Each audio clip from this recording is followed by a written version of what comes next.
Window gypsies have recently fled into Pakistan as refugees from Russian persecution.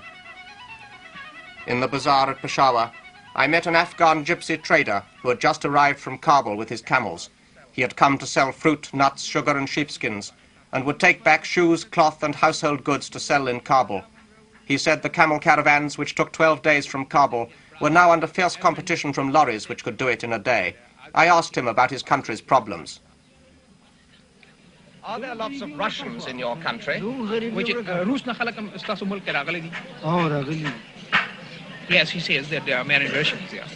What are the Russians doing in your country? Russians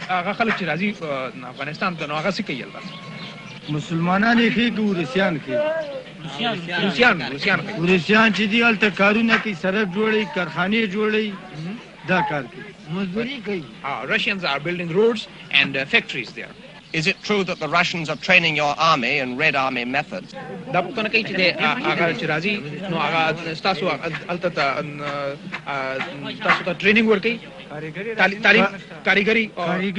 then told me that he didn't like the Russians. Why not? Because they were atheists and he and other Afghans were devout Muslims. I then bade him farewell with my one word of Urdu.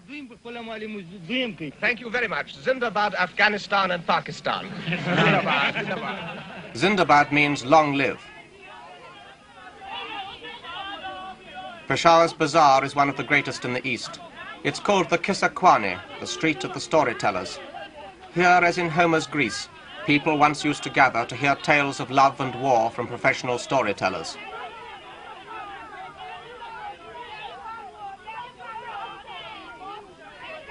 The men here lead a free and varied life, but women on the frontier are secluded in purdah more strictly than in most Muslim societies. Peshawar is famous for its handicrafts, jewelry, gold and silver, copper ware of all sorts, richly embroidered shoes in gold and silk.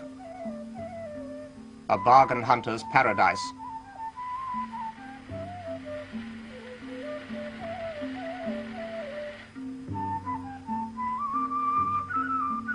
Various types of kebab and a soup of sheep's head and feet are local dishes.